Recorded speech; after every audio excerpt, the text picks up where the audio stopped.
Can you hear us online okay, Katie? Yeah, I can hear you. Can you hear me?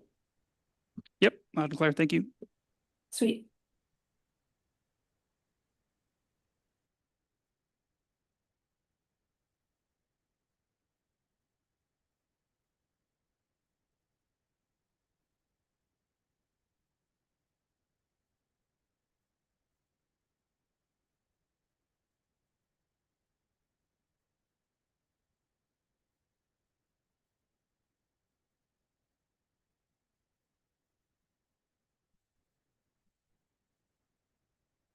Good evening and welcome to tonight's meeting for the Historic Preservation Commission for the City of Manitou Springs on November 5th, 2025. The purpose of the Historic Preservation Commission is to protect and enhance districts of historic significance and instill and foster civic pride in the legacy and achievements of the past, and to improve the economic vitality of the historic areas of the community through encouraging compatible rehabilitation of historic structures.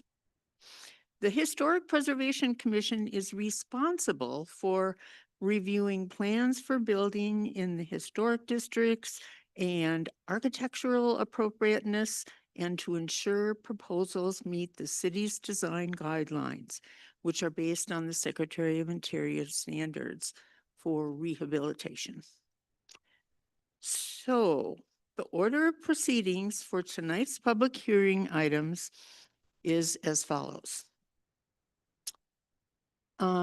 First of all, do any of the commissioners have any conflicts of interest or ex parte communications to declare for tonight's applications?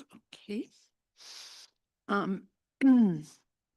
Second, we will open the public hearing and ask staff to present the case. Then we will hear the staff's presentation. Commissioners can ask questions of staff afterward. Next, I will ask the applicant to step forward, and they can add further information to the presentation if they like, or clarification.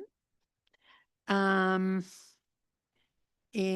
commissioners can ask questions of them also.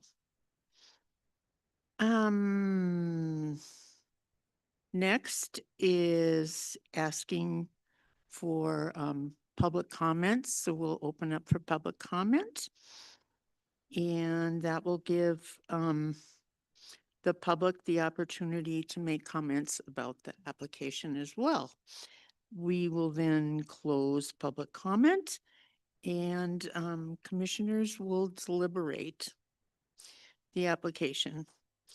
We will then close the public hearing, and commissioners will make a motion and vote.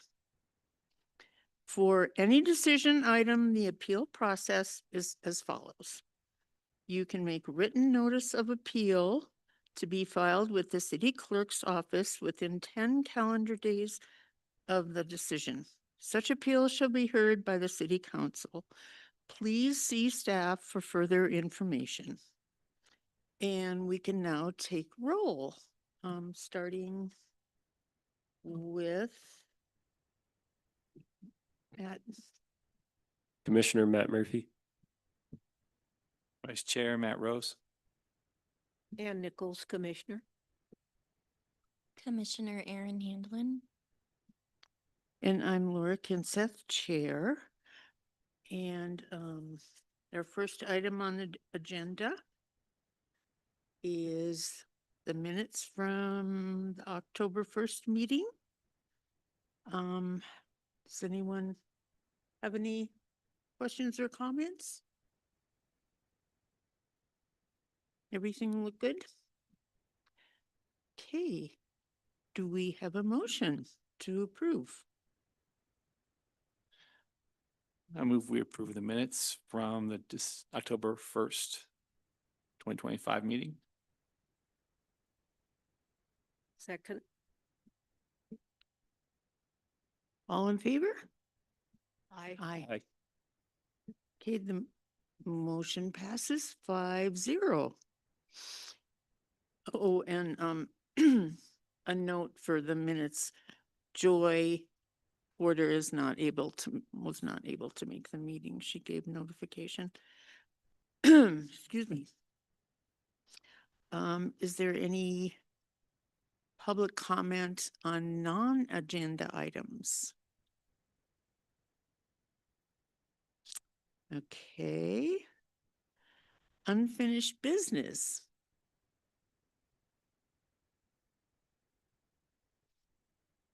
And notice of council action. Yes. For the record, Fred Rolandhagen, Planning Director. Got a couple notices or a couple updates for council action. The big update, the city council approved all of the entitlements for the Hiawatha Gardens project, which you were a part of. You approved the MCAC. There was also a subdivision, a road vacation. There was a major development plan, and all of that went to was very well coordinated by staff, and got to city council on October 21st, and they approved everything. So with very few questions. So thank you very much for your help in getting the MCAC passed, and that project is now on its way.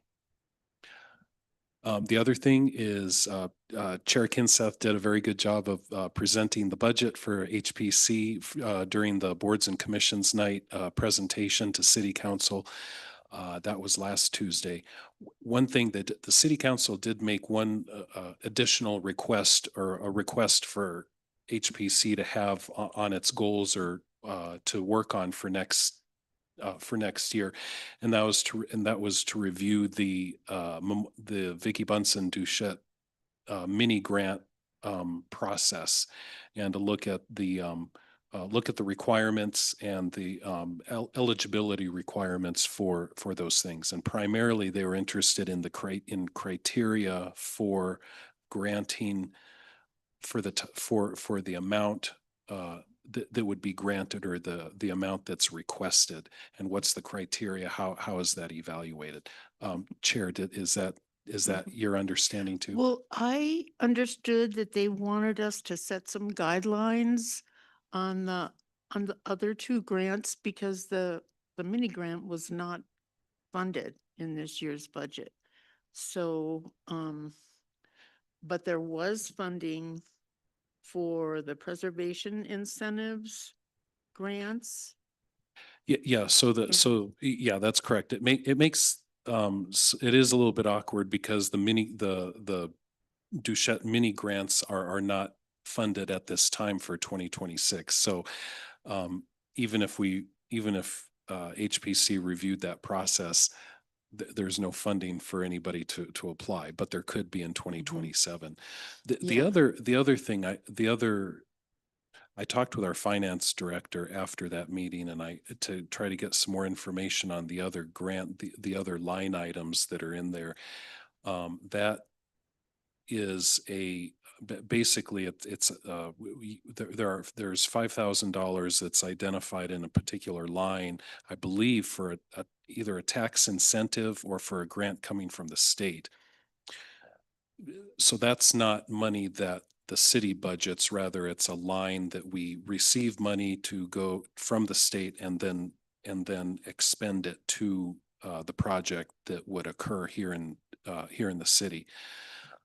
I don't believe that there is any criteria or any decision for HPC to make in that particular in those particular projects, because though that grant money would be granted and awarded by the state.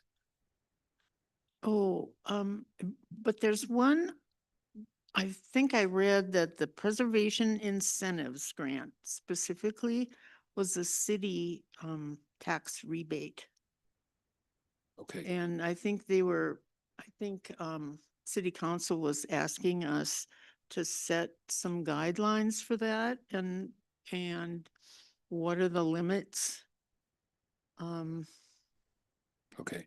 for that grant? Let me look into that. Let me look into that Yeah, and we can that- get some That's what clarification. I understood, because we've never used that money. And if it's available, or have we, Anne, you might have some. No, and I think it's exactly as Fred described. It's not our money. It comes from the state. Right. But because we oversee it, they have to appropriate it. So that's all Mhm. that is. And I agree with Fred, we have no role in whether or not they get it and what criteria are used to make that determination. I think on both of those, that's correct. But he can verify that. Yeah, let me verify that, there could also have been some confusion during the discussion with city council, and they might not have understood those particular lines when they were on the Mhm. PowerPoint presentation. Mm-hmm. So Yeah, so I guess we need some I'll get clarification. some One is a clarification. pass through from the state. And the other one I thought was a city tax rebate. There were two. Okay. I think they both come from the state. They're not our funds. But again, because they end up here, we have to appropriate it. So that's why they're in the budget. And as far as I'm aware, the whole time I've been on HPC, we've used them once. Oh, really? Yeah. And it didn't require any review? No, no. The state project? awards it and it so gets they done. take care of all that? Yeah. But it comes through us, so we have to have it shown as an appropriated expense. Okay. I guess I understand that. Okay. Thanks, Very good. Fred. Did you have anything else? Nope, those are the big things. Thank you very much. Okay. So we can move on to new business. And the first item tonight is MCA AC 2514-106 Canyon Avenue. Staff, would you like to make your presentation?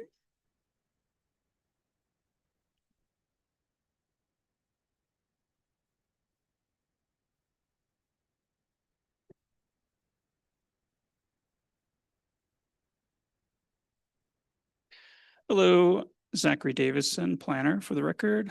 MCAC 2514 for exterior alterations at 106 Cannon Avenue. Here is a property overview. 106 Cannon Avenue, current use is commercial and residential. It is the building that houses the co-op.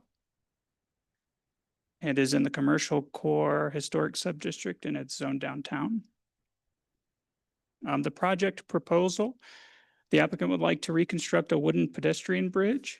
This bridge was destroyed in the floods in 2013. We don't have an exact date of when the bridge was put in place, but we do have some Google Street View images that do show it at that location as early as 2011. They would also like to remediate and open the fenestration openings. This would involve removing cinder blocks and reestablishing the prior existing door and 2 window openings. They would also like to install the replacement door and window units. The door will be the original wood door, and the 2 windows will be wood windows, and they will be finished in an aluminum cladding. They would also like to add a safety railing. Currently, there's just a chain link fence that's kind of stopping anybody kind of from falling into the creek. So they'd like to put something a little more efficient. Let's see. Okay, it's moving a little slow. I wanted to outline this particular case was an interesting one, since in the past cases like this had been approved as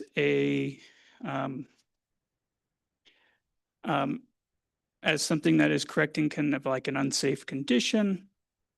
But for this particular case, staff sees it as a alteration of previous conditions.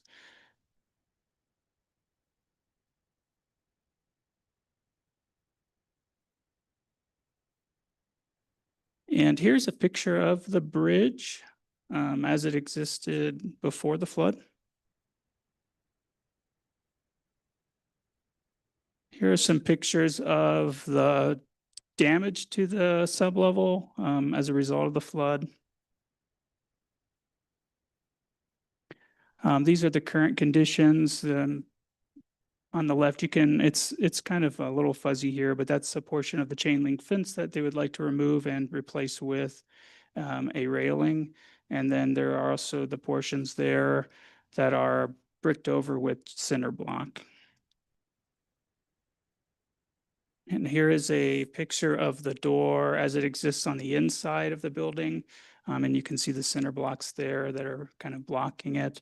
And these are the windows that they would like to put in place after they open up those areas as well. Here's a picture of the type of railing that they would like to install in place of the chain link fence. It'll be approximately 4 feet high.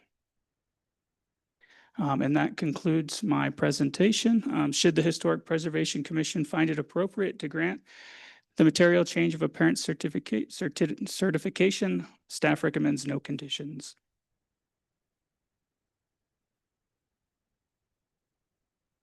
Commissioners, do you have questions for staff?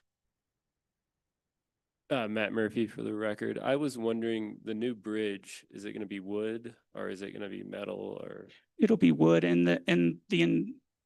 they plan to build it kind of exactly as was pictured up above, and I'll put that slide back up as well. Let's see.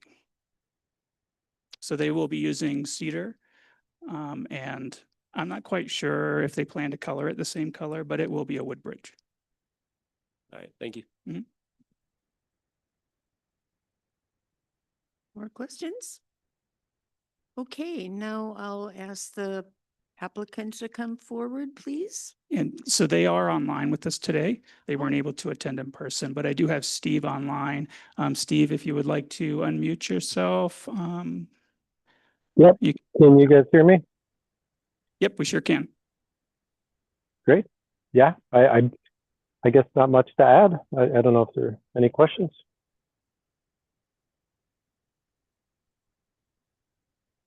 Questions? Hi, Steve. Matt Rose here. I have one question. Yep. In looking at the bridge, if you're intending to build it pretty much exactly as it was, as a wood bridge, why would you not use the wood railing that's shown in the picture? Or reconstruct that? Yeah, good question. The railing is actually to the left of the bridge. And so I don't know if Zachary, if you can show the other picture where you're looking across Fountain Creek. Yeah, that picture there on the left, he was saying it's hard to see, but that's all chain link to the left of the door. And so those securing the breezeway, and so it's not the bridge, it's that breezeway that's underneath that's being secured.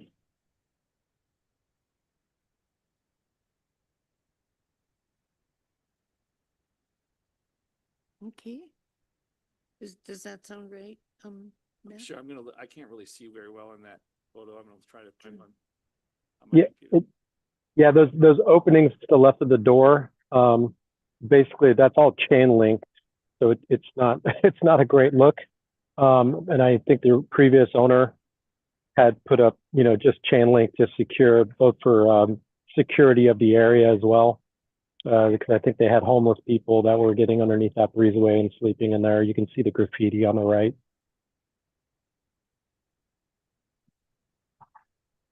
Okay, thanks. Yep. Any more questions?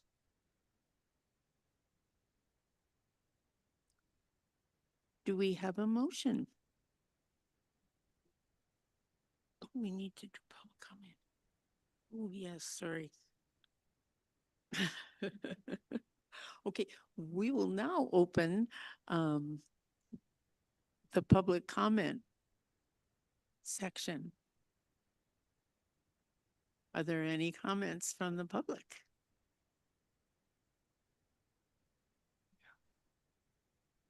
There's Okay, nobody with their hand raised online.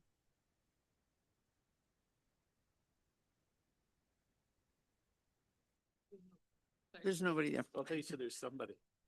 Okay, okay. Okay, then we will close the public comment. And commissioners, do you have any further discussion?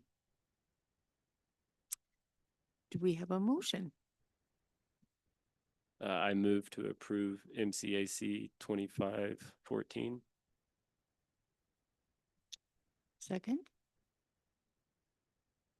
Second, All in favor? Aye. Aye. Aye. aye.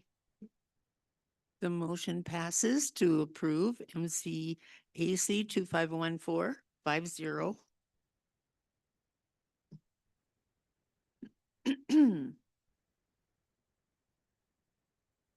Next item. MCAC 2515. Staff presentation.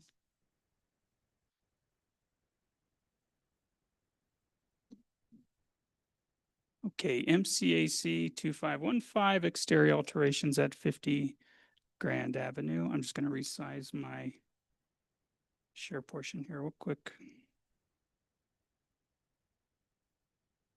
50 Grand Avenue is zoned general residential. It's in the Agate Hill Historic District.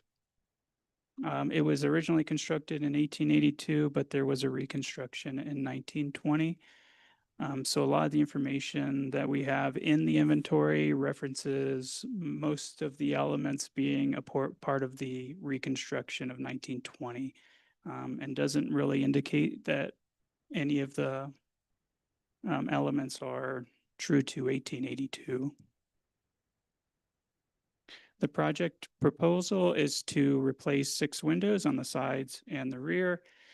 There is one on each side and then 4 that are on the back portion of the house. The existing materials, there are 5 that are non-historic aluminum units and 1 that is wood composition unit, which is referenced in the historic inventory, likely a part of the 1920 reconstruction. Proposed replacement is going to be argon gas-filled vinyl windows.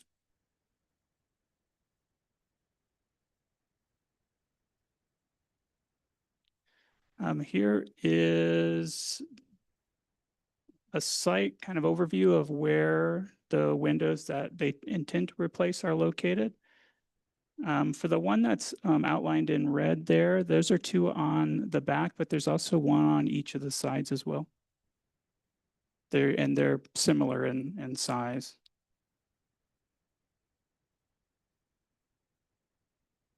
And it doesn't really show up here, but I did kind of try my best to outline them in the same color that they're kind of shown on the site plan. So these are those rectangular windows that are located in red on here.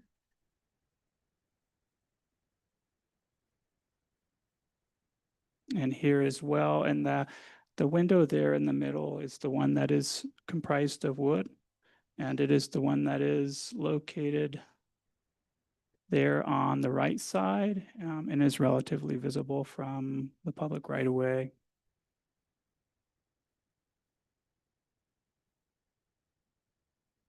So the proposed change, these are just kind of like the sample. It's not indicative of the size. There's going to be no change in size, but I did kind of outline the sizes of those windows that they intend to change it to. And the ones that are 32 and 34 are those more, or 34 and 31 are the rectangular windows. And then we have one of the square and then the other side as well.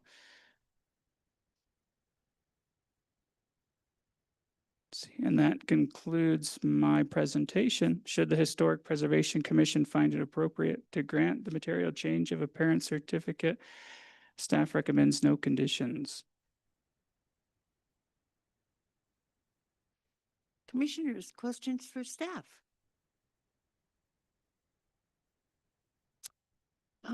I have a question. Yes. The one wood window I'm not really clear on where that's located. I thought it was at the front facade, but I don't think you said it was in the back? It's, well, this one's located on the side. Let me see if I can zoom in here and get this kind of a better view here. So it's going to be this one right here. Oh, so it's the second story. Yeah. Oh. And it's looking, so the picture that we have from the inside here is kind of showing it looking at that neighboring house there from that window. Okay, thank you. So it's a wood window It is, yes, sir. planned to be replaced with vinyl, Correct. and the others are aluminum windows to be replaced with vinyl. Correct, yes.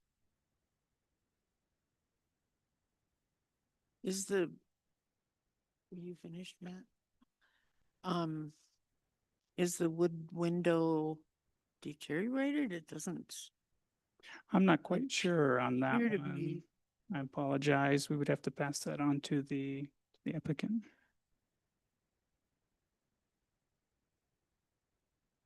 Just based on the photograph, well, we can ask the applicant. Could the applicant please come forward? And state your name and address. Jane Turnus, 50 Grand Avenue. Thank you. Do you have anything to add about your project? The main thing is wanting to increase energy efficiency. That upstairs gets very hot in the summer especially. And so that's a pretty decent sized window in the bedroom. And so we're just looking for better insulation. It's a single pane window with a storm window on it. And then the others are just really poor quality. Air comes in all around them. So it would make a big difference to replace those aluminum ones. Right. Have you considered a storm window or Well, we have storm rehabbing window the on one on wood that big window? one now. Yeah, but they're all ancient too. So. Okay. Well, that window just from the photograph appears to be in good condition, and that's why I'm wondering what will happen to that window? Will it go to Habitat Restore or? Yeah, we donate everything we can. Anytime we're doing any projects, we always donate. So yeah, that could easily happen. And the window company says that they can match the same grid pattern. So from the exterior, it would look the same, probably better, actually. So. Okay, thank you. Mhm. Commissioners?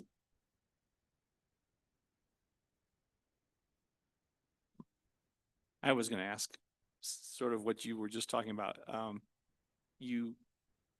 lot of what we recommend and talk about here is trying to preserve the wood windows. And if this was in good shape, aside from being single pane, I'm just wondering why you're not considering trying to repair it or to, make a better seal around this with a storm or something for the. Well, it has a storm now. It's a pretty sizable window. There's just so much heat gain and heat loss in the wintertime from it. I think just because of what it is. So. Okay, thanks. What kind of storm window is on it currently? It's your classic old, little plastic things that go up and down on the side. Yeah. It's aluminum framed. Yeah. Mm-hmm.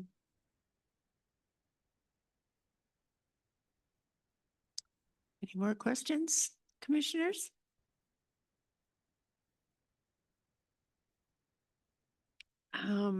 We can now open public comment.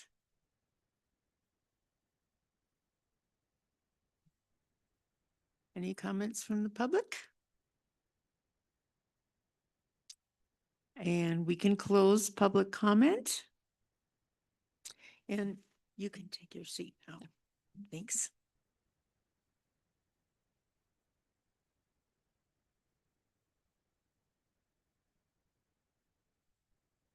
Commissioners,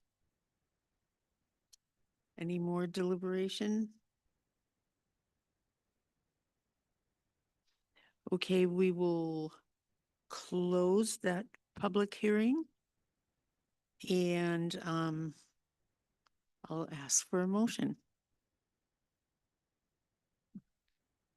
I would make a motion to approve the material change MCAC 2515 with the condition of keeping the wood window and looking into adding a wood storm window.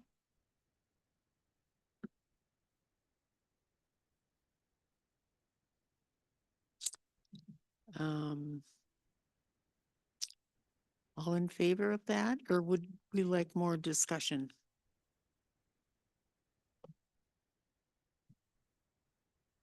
Oh, does anyone second that? I'll second that. Okay, I'm sorry. So do we need more discussion on this? We got a second. All in favor?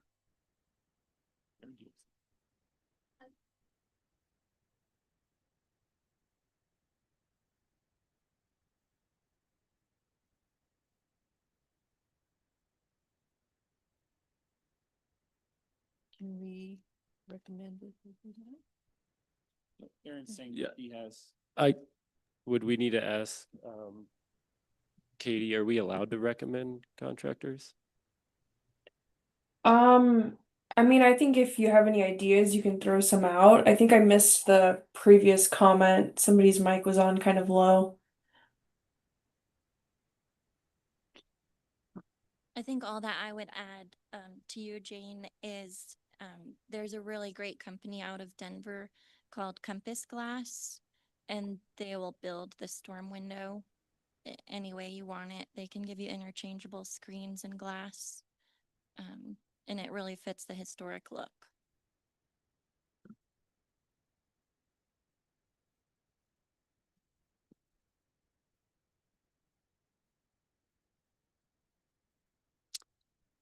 Okay. So you did second? Okay. All in favor? Aye. Aye. Aye. And that motion passes 5-0. Okay,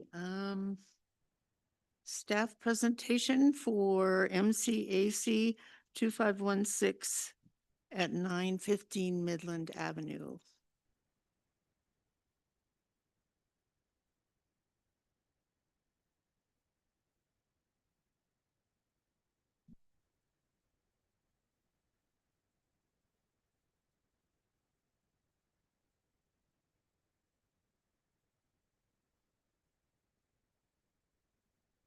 All right, thank you. Planner Ringsred for the record, presenting 915 Midland Avenue exterior improvements, application for MCAC 2516. The request is for the replacement of 7 windows and 1 door in the High Road Historic Subdistrict. The property is zoned general residential and the property has been designated non-contributing. Here's a photo showing that context. It's general residential surrounded on all sides by general residential. And here's an aerial view, not of 2024, but or 2025, but a little bit, a little while ago. And then the current street view of that property as well.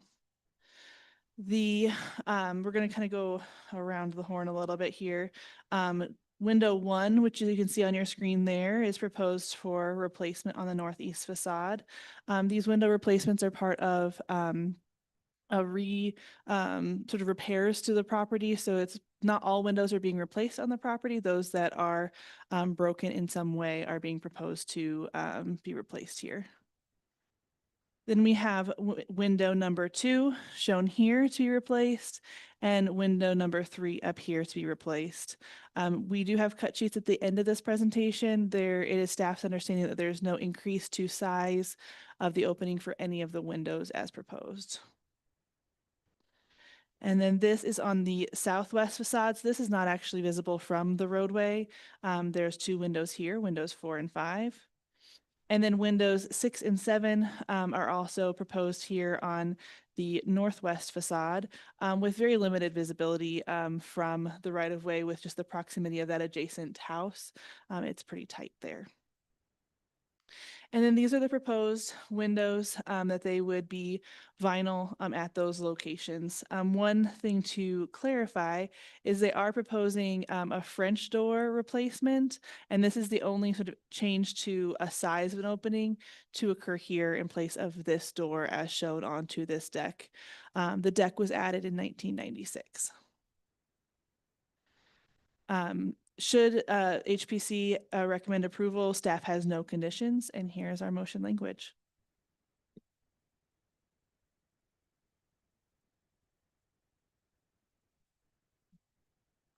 Questions for staff, commissioners?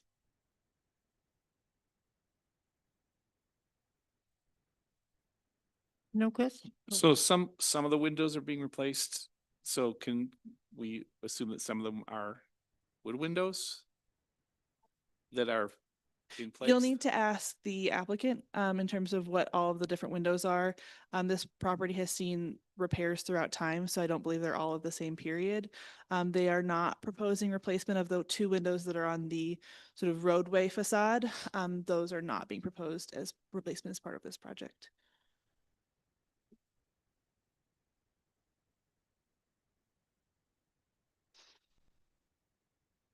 Everybody good? Okay. Can the applicant please come forward? Good evening, everyone. This is Carl Crumpler. I'm at 915 Midland Avenue. Bit of background about myself. I'm in the Marine Corps. I'm stationed here for 3 years. Bought this house and I'm conducting a rehabilitation of it / renovation. And so I'm not replacing the 2 windows that are on the street view, which do happen to be aluminum and or vinyl. The French door that is being replaced is of the colonial grid pattern, same as the door that is currently existing there.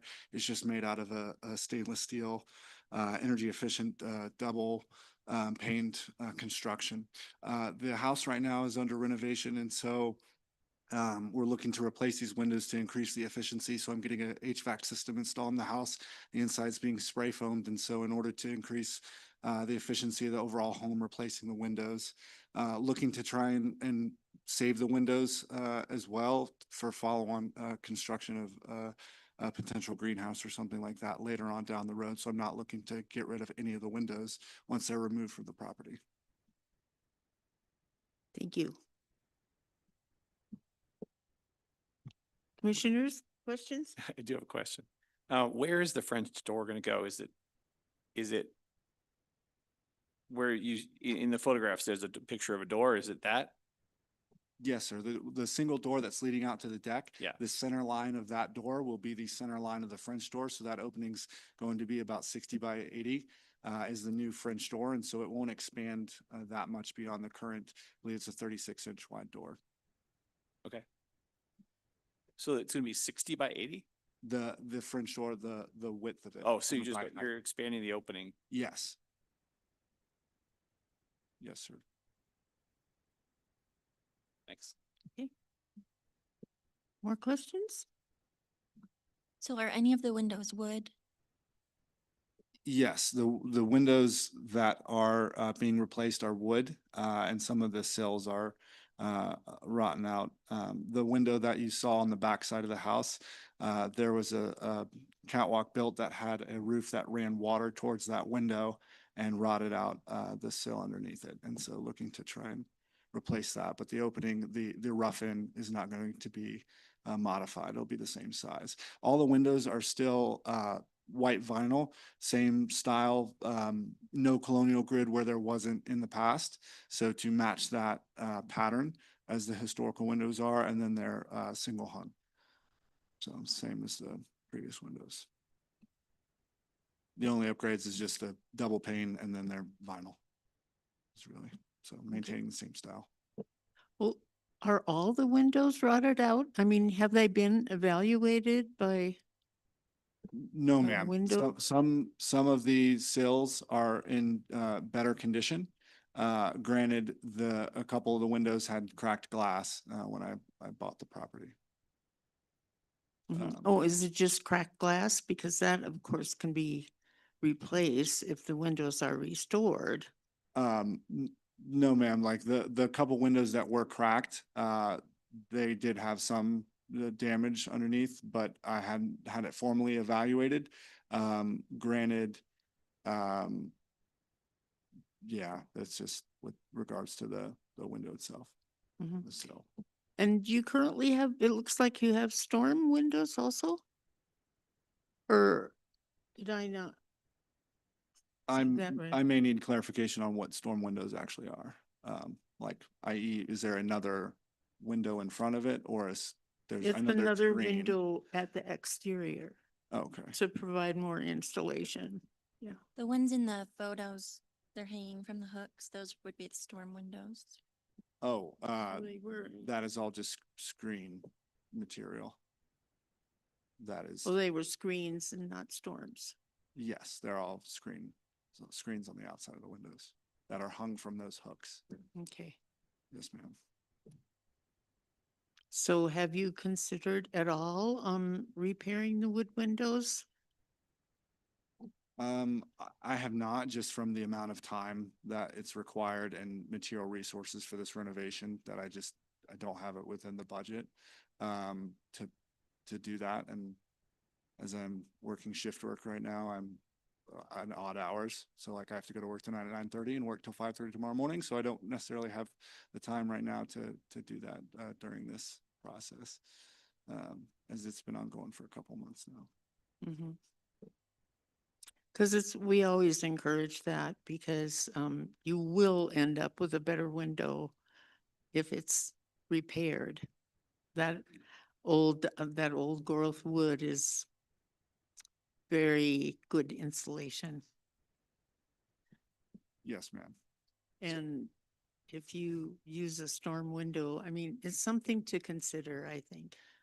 So something to clarify is that this property is considered a non-contributing structure. It has been so altered, and therefore the clarifications in terms of architectural details such as windows is that the window that is being used must have similar size, character, and appearance, but it does not require the same level of repair to the window, or that it be wood. So that is one of the things to kind of just note about this structure, that it has seen many iterations of itself. So even if they are wood, we can't confirm that those are original wood. We do see a metal roof on the house, so we know that there have been significant changes to this property over time. Additionally, the deck structure is not a typical historic element to the property either. So we are seeing a lot of changes here. And Chapter 6 of the design guidelines, which this is being evaluated under, does not require the repair of wood windows in the same way that a contributing structure would. Okay, thank you. You're welcome. Any more questions for the applicant? Okay. You may take your seat unless you have any more to add. No, ma'am. Thank you very much for y'all's time. Okay.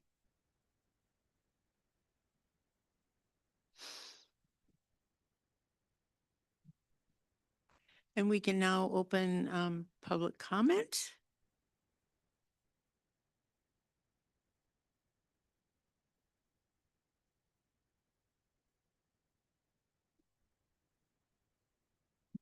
Good evening.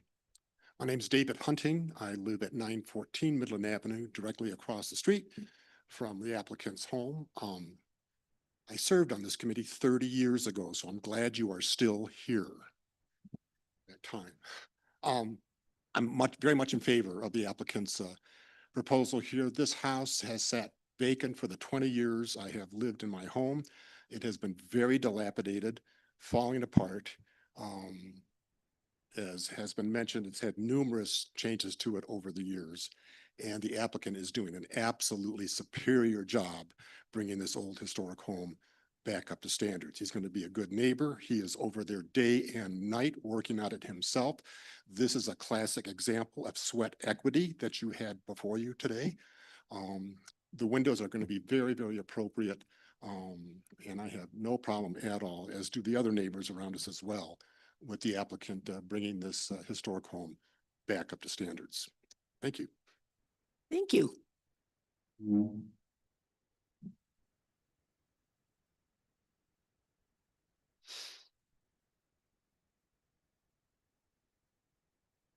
Any more comments from the public? So we will close public comments. And do commissioners have any more comments? I Okay, think just for conversation about it, as a non-contributing structure, as Aaron was pointing out, I think that the applicant's making good effort to keep in line with the character of the building. Mhm. The French door is the only thing that may not be, but the buildings, I think I drove by that just a couple days ago, noticed it. And I think that the French door would be a nice thing to have, for use of the occupant there.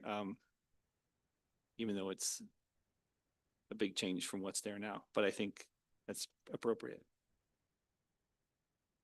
Yes, I agree now that it's non-contributing. It looks like a good project. So, I'll now, let's see, where are we? Close the public hearing and ask for a motion. I move to approve MCAC 2516 with no conditions. Anyone second? I'll second that. All in favor? Aye. Aye. Aye.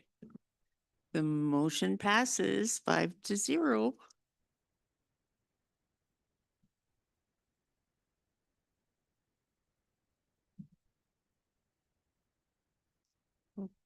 Okay. We can move on to our effective meetings presentation with Kristen.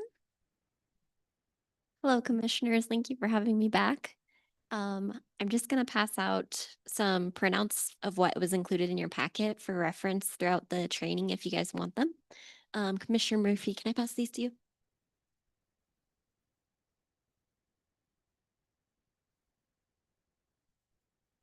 And then I also do have candy here for your participation today. So, just a moment while I get the screen share up.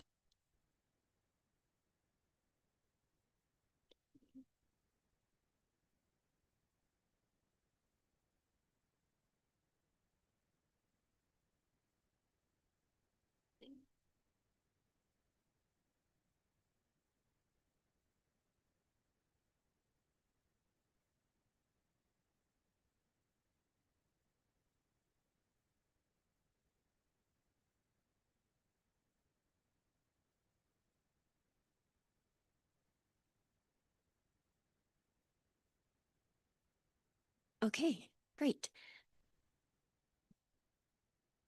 So again, I'm Kristen DeCoy, Deputy City Clerk, and we have created this effective meetings training for all boards and commissions, and I hope that for those who are who have been around for a while or those who are new, that you all get something out of it. We have tried to make this very engaging, so I encourage you to interject, raise your hand, or participate however you feel is appropriate. I'll be going through some motions through this presentation and asking you questions, inviting participation throughout. So there will be a bit of role play. If you guys could just kind of roll with me on that. So effective meetings, we've titled this Making Every Meeting Matter. First question for you all, what makes an effective meeting and why is it important? There's a lot of ways to answer this question. What are your thoughts?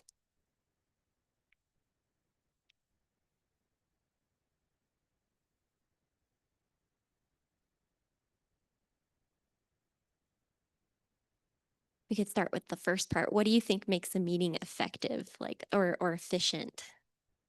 So I'll try. So an effective meeting should be organized well, stay on point, and be done as efficiently as possible with addressing all the issues that are key to the discussion. So I think the main thing about effective meetings is you shouldn't get distracted and go off on tangents. And it should be very businesslike and focused. Okay, that's good. Thank you. Y'all agree with that too? Yeah, I've seen some. Okay.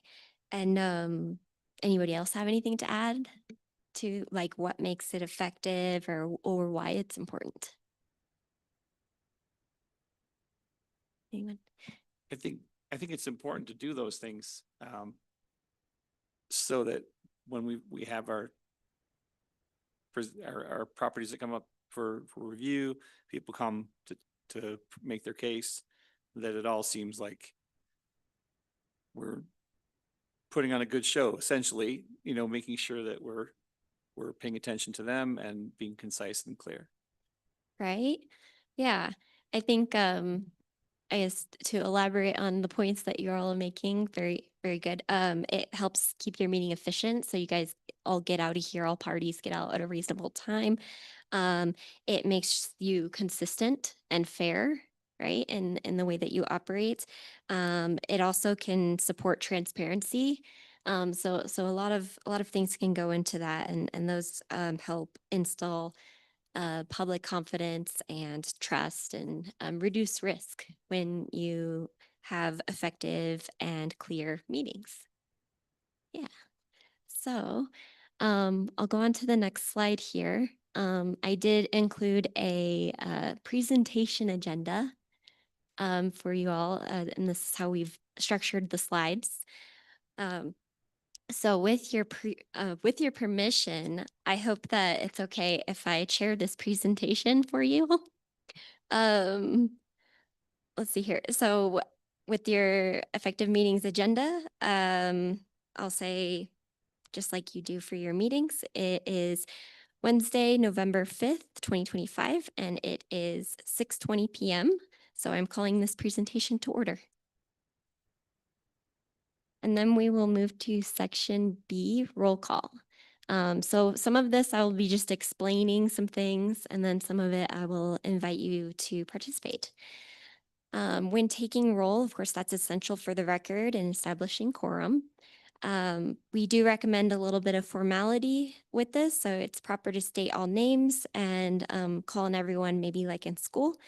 And then, of course, announce absent members like you did, and acknowledge that for the record.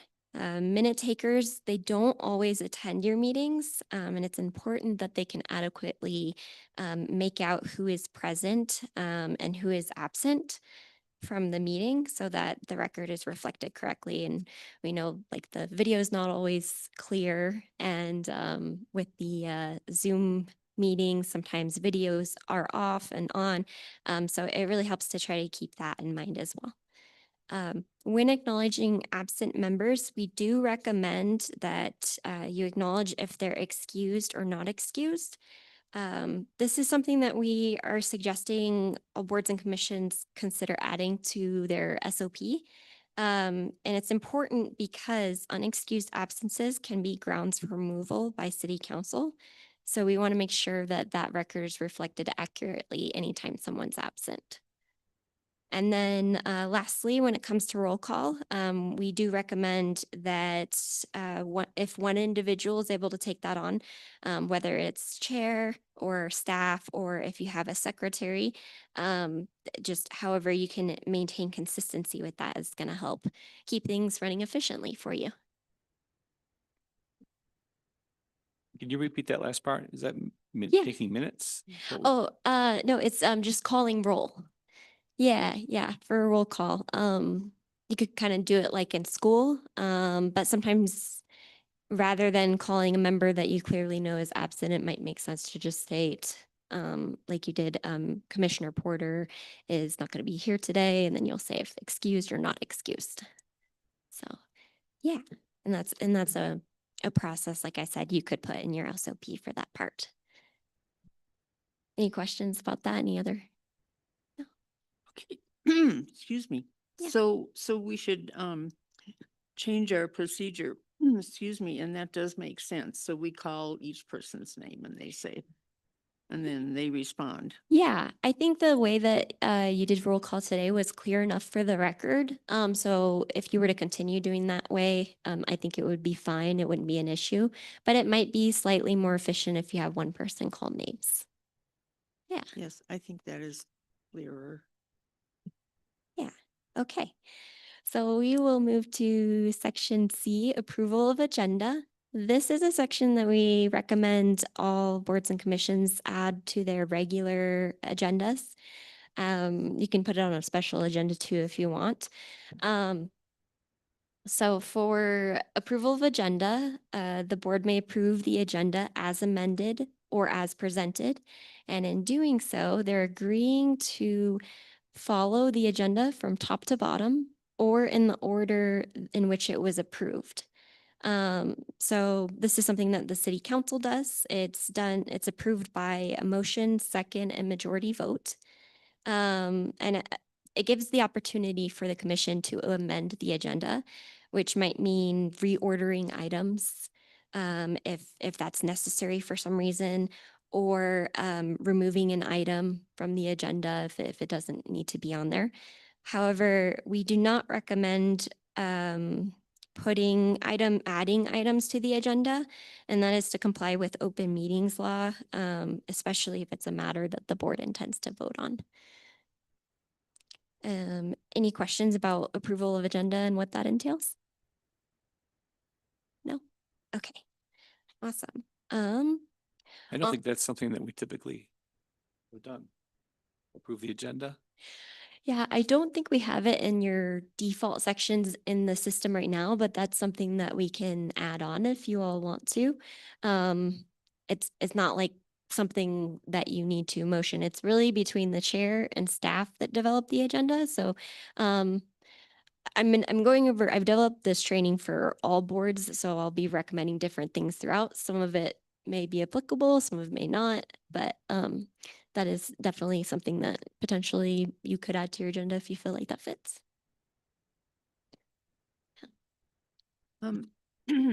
Sometimes it does come up that we want to make a change Mhm. in the order. Yeah. So is that something, I can't remember, does that need to be approved by our attorney or just staff? Yeah, I'll just comment on that really quickly. I think that I do see, city councils and other boards having approval of agenda on the agenda. I think it's really comes up more when you have a consent agenda and then you have multiple action items. Because HPC doesn't usually have consent agenda, we just do MCACs and then have some other discussion as needed of council action. I don't think we need to have approval of agenda on here. I think it comes up naturally when there's an item that we want to move around in some way. Staff will bring that up, and then it's a motion by the commission to rearrange the agenda that way. Yeah, so I think to answer the question about whether or not legal needs to approve it or staff, it's about if there's a change in agenda during session, it's up to the board to vote on it. And it's usually an order thing, but Yeah, Didn't we agreed. the order in the last meeting and we voted on it? Yeah, so this just provides more of a formal opportunity to do that should you need to. Otherwise, it would be a standard process of just approving the agenda as presented when you don't need to make any changes. So it's just addressing it at the beginning of the meeting.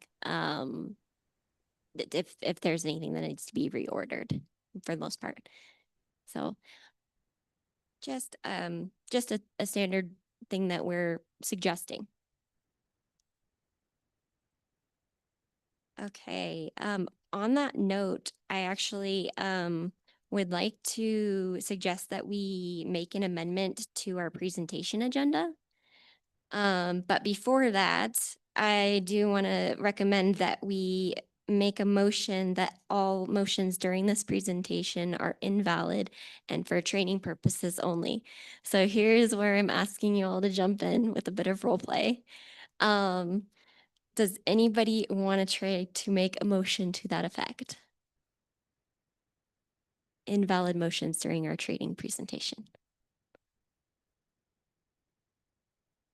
I do Make a have motion to what effect? a motion to make all motions during this presentation and training invalid. I'm trying to think of how to word this. It's okay. I would like to propose a motion to make all motions within the next 10 minutes invalid. All right. Does you did a great job. Thank you. And in fact, yeah. If you guys don't mind actually passing that candy around, I would normally have assistance, but I'm alone by myself tonight. So I actually am wondering if I might suggest maybe we amend that because this training unfortunately is longer than 10 minutes. But I hope that you guys all have fun with this. But otherwise, if somebody wants to maybe make a friendly amendment that it be during the entirety of the presentation. And a friendly amendment, for context, is an informal amendment. It's something that you might hear our city councils use sometimes. So it's not like a formal process. You just suggest it, and then the mover would say if they're okay with it.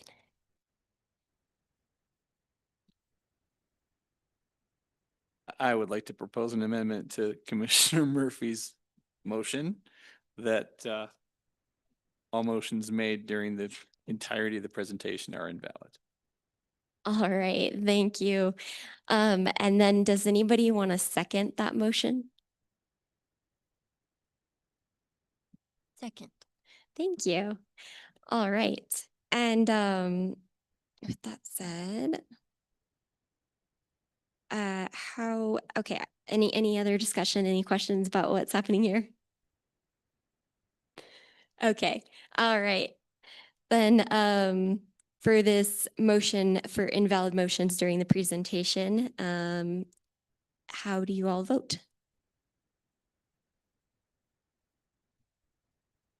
Aye. Aye. I abstain. All right. And did I hear Commissioner Hanlon? Aye. All right. And Chair Keinseth, I think was aye. Aye. Awesome. Motion carries. We are at 1, 2, 3, 4, 5-0 with Commissioner Nichols abstaining. All right. Thank you. And I have another one for you, if you all would help me out with this one. Because I would like to reorder our agenda to put E1, motion commotion, before meeting structure.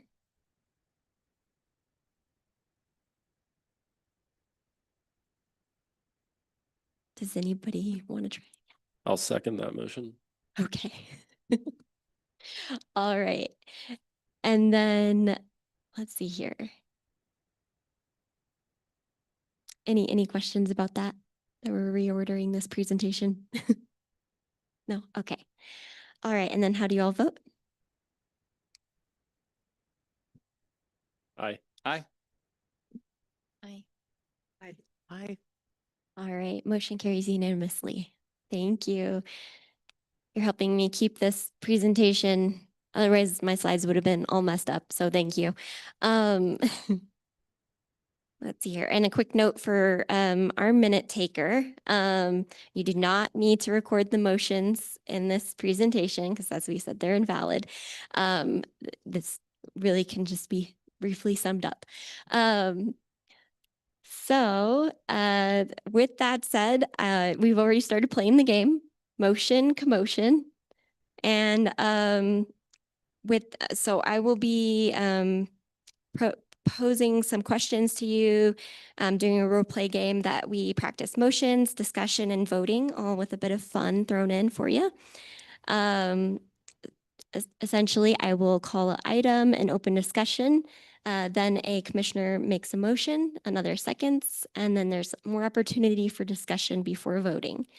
And finally, the role of clerk announces the outcome. This might be your secretary, this might be the chair that announces the outcome, whoever you would like to normally announce that outcome of the vote. That's the general process.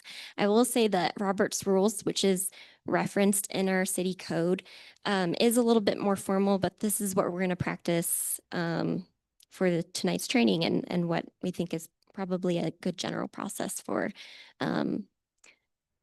general matters. I know you have more specific procedures for your applications and such. This is not really applicable to that specifically. All right. Let me see what else here. And then you all have the motions cheat sheet in front of you, and it was also included in the packet. I have provided this, and I'm providing it for all boards and commissions because those motions are specifically listed in our city code from Robert's Rules. Most of them you probably will never use. Most often you are going to use a main motion, which is like I move to approve, or I move that we recommend to city council, for example. You might occasionally use a postpone motion. There are a couple on there. And you might occasionally make a motion to amend. Motions to amend under Robert's Rules, you can only amend up to 2 times on a main motion. And then that is a little bit more of a complex process, I should say. So you would, if you have a main motion on the floor and you haven't voted yet, you can make a motion to amend up to 2 times. Then you have to vote on the amendments before you can vote on the main motion as amended. Just to kind of give context of what that looks like, because we've had some people ask before. But a friendly amendment, like I talked about before, is more informal and we don't go through all those additional steps. All right, as a reminder, some of the things I'm going to be asking for tonight are going to be a bit silly or absurd. Some of it is going to be more practical, but I hope again that we have fun. And then can I ask, how does your board usually vote? Is it usually verbal? Verbal? Yeah. Okay, cool. I think our recommendation is for in person. That works fine. If you also do a visual along with verbal, it will help with your minute takers to be able to see better. And then if you have anybody online, our recommendation is a roll call vote. Does anybody know what a roll call vote is? Suppose you individually ask each person to vote. Yep, Yep. just like what it sounds like. So with the hybrid situation, we recommend that, if somebody's online, or even especially if you have multiple people online, that you call out their names. So that way, like the technology, sometimes multiple people speaking at once, it might cut off. So it can help if you need a very clear vote on the record, that's an option for you. And it's something that we can practice tonight as well, just kind of run it through. And I'll also be looking to see if anybody wants to volunteer to clerk. I will be tracking participation after this and giving some shout outs. But that's up to you if you want to volunteer. And I will help you through the process. That's going to be announcing the outcome, like approved unanimously or carried 4-1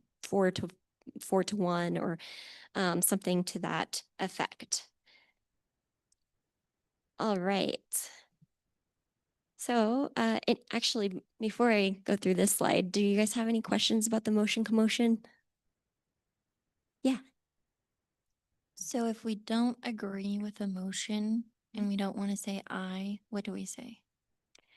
You, for the like verbal and visual vote, you would just probably not say anything and keep your hand down. I think would be the clearest way until your chair asks maybe any opposed. I don't know if that's something you typically ask. Yeah. Okay. Awesome. Yep. So she'll be checking for opposed after the vote. And then yeah, you would just not participate in the affirmative vote. Yeah. Okay. Any other So, questions? excuse me. Yeah. Is this something that we should all vote on to decide whether we want to make that change? I mean, I think calling on each individual does make it more clear. Or Yeah. So for when it comes to general rules of order or parliamentary procedure, there's a few different terms for it. That's not necessarily something that I would say you have to vote on.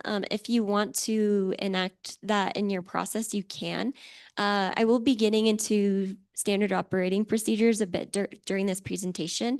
And I will say that is something that you can include in your standard operating procedures if that's something that the commission wants to more officially adopt as one of their processes.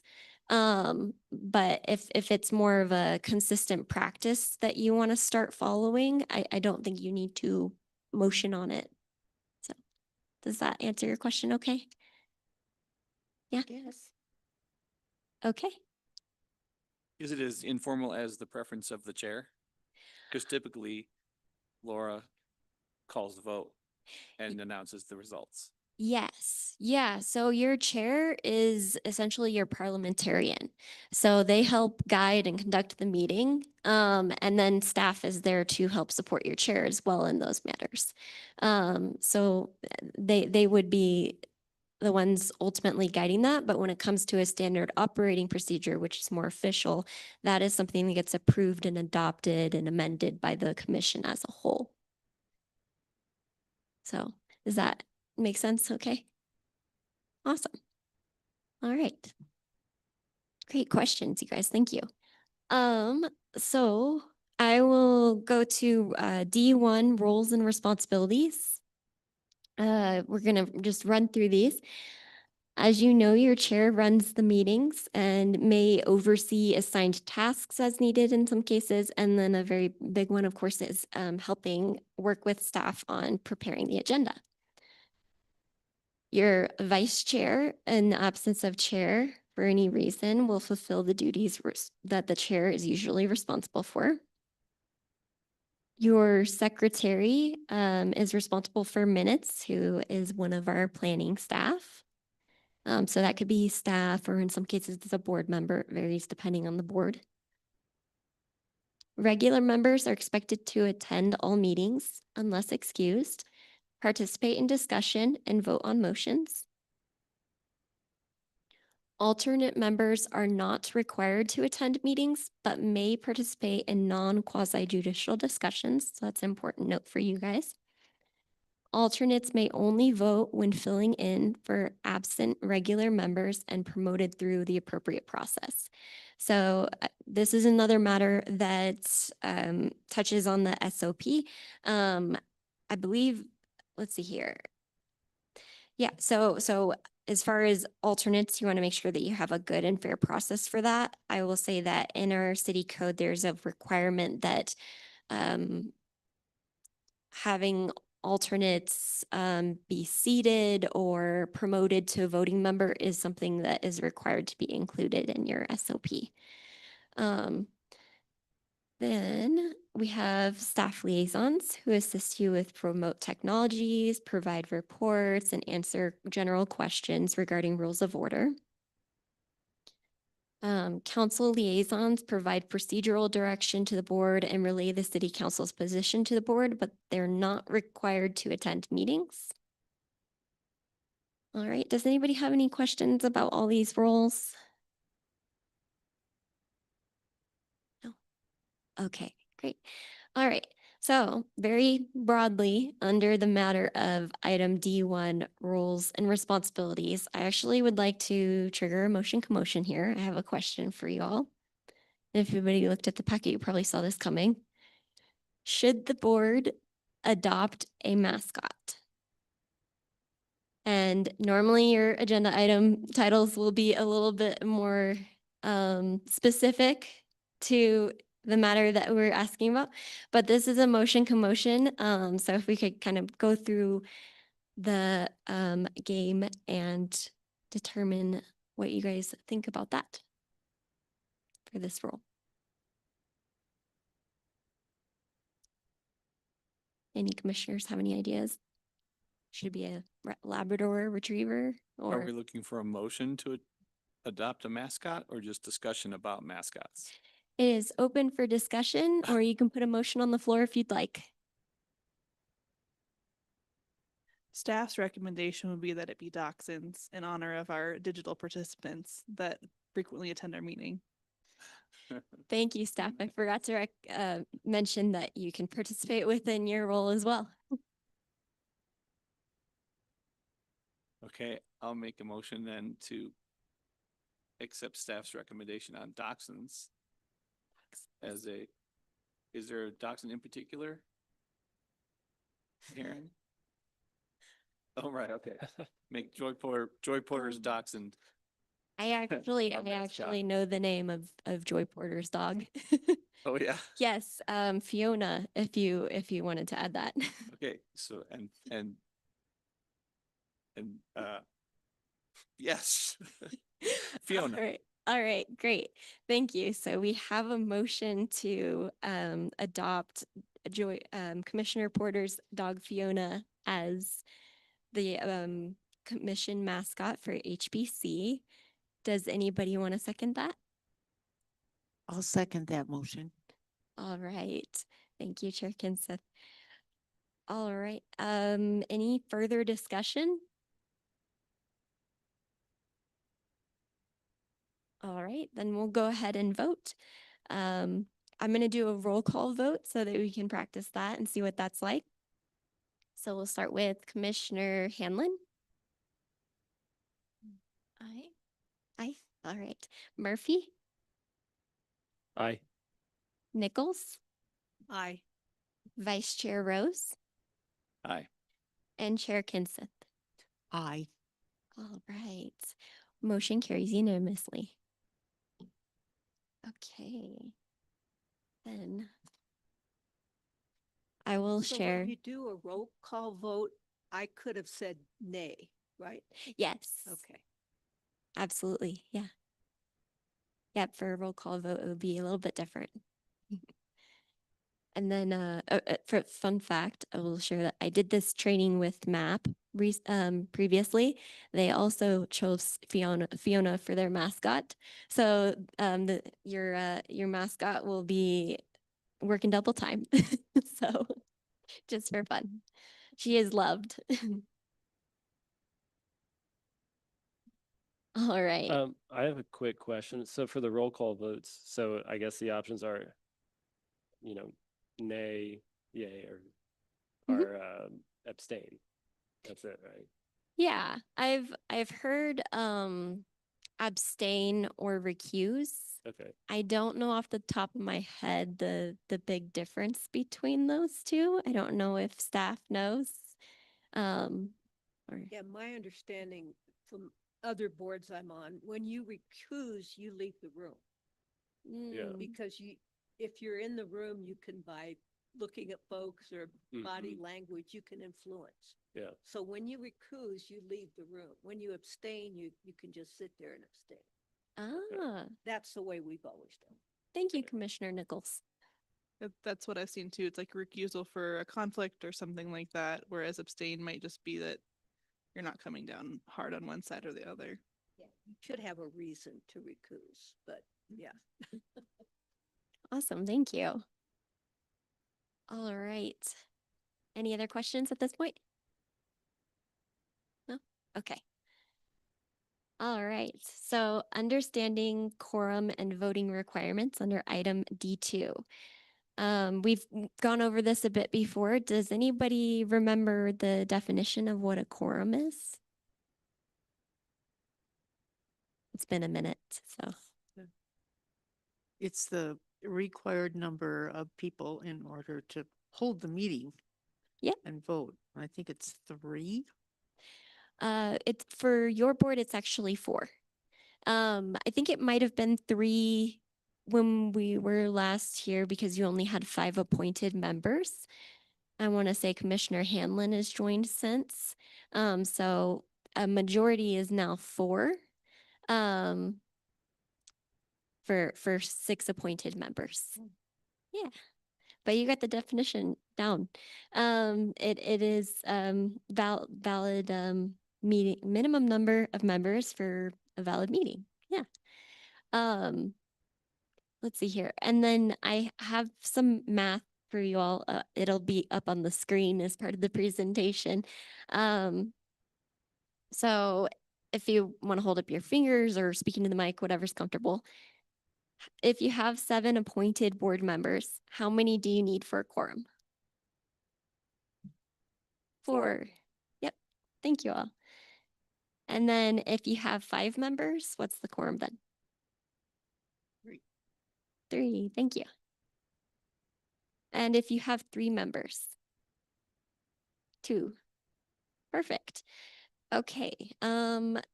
So with that said, and then I'll address what happens if you don't have a quorum. For example, if you get to a meeting and you don't have a quorum for some reason, then the meeting actually should be canceled at that point. In that process, the chair would call the meeting to order, announce that that the meeting will have to be canceled due to lack of quorum, and then immediately adjourn. Because as we've defined, that's the minimum number of members to have a valid meeting. Any questions about that process? No? Okay.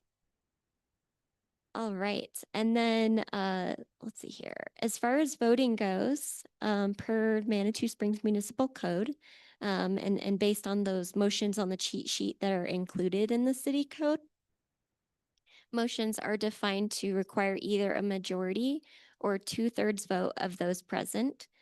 And I want to highlight that it's of those present. So since you have 5 board members here today, what would be a majority of those present vote to have something pass? 3. That's correct, 3.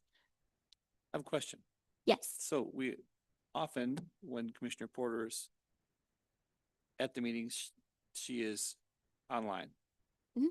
So is that considered present or not present? That Since is, she's not actually in the room. yeah, that is considered present. So it does apply to being in attendance virtually. Yeah. Okay. Yeah. Good question.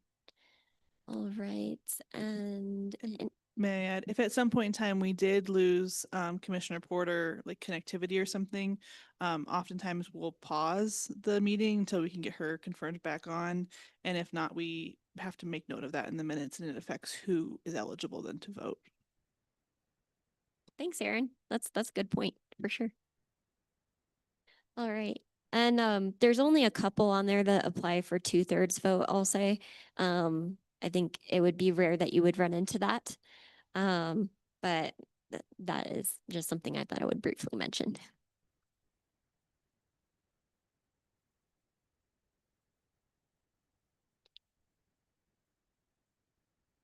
Okay, so I'll go on to item D3, code requirements. So we do have our Manitou Springs Municipal Code on the city's website. Has anybody ever been able to look at our city code or peruse that? I've got a couple people nodding yes. For sure. Okay. All right, and then I'm just going to highlight some general sections of code that are for all boards and commissions. It says all boards and commissions shall consist of 7 voting members and up to 3 alternate members. During the first board meeting of each calendar year, the board shall elect a chair, vice chair, and secretary. Of course, your secretary can be staff. Per Manitou Springs Municipal Code, each board and commission shall provide the opportunity for public comment, which you already do. The code is not any more specific than this, so we do recommend pretty much following suit with council. They offer this at every regular meeting. And then it says each board shall establish and maintain its own written standard operating procedures. And on the matter of standard operating procedures, we are requesting that all boards and commissions formally adopt by the end of this year and file with the city clerk's office. We did provide a template to all of our staff liaisons with some ideas of some things for consideration, and there are also some more specific requirements that are in code.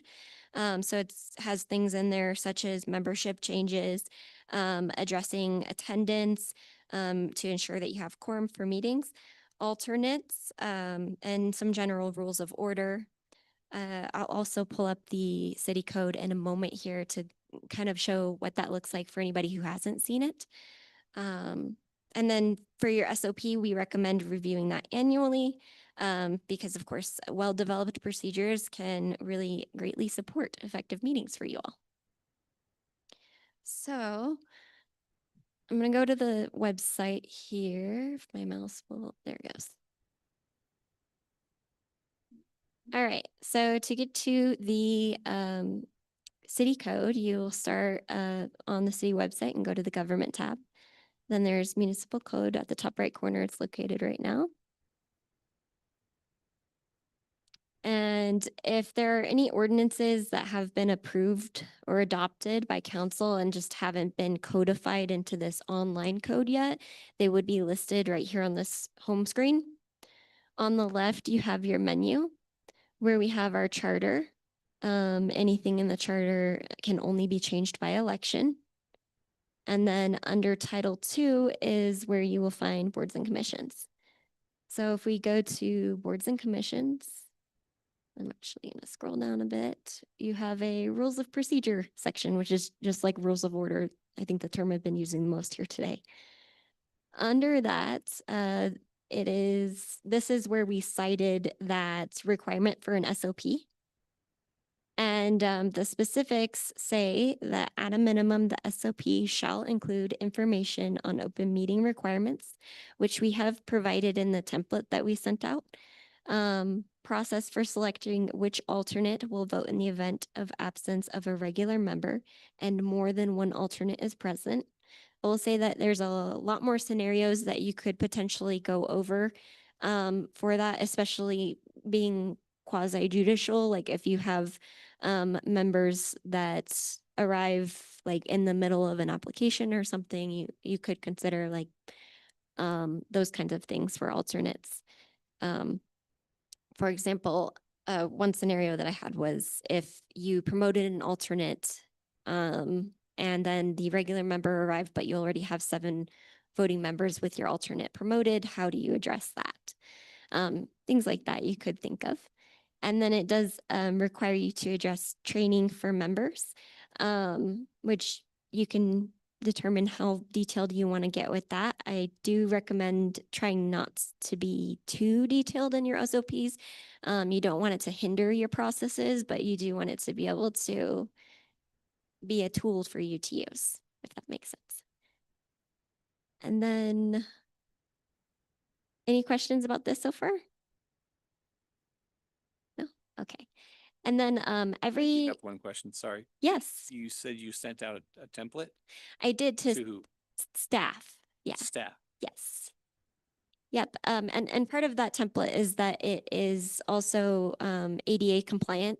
So that's something that we have been working on over the past several months to develop all of these resources for boards and commissions.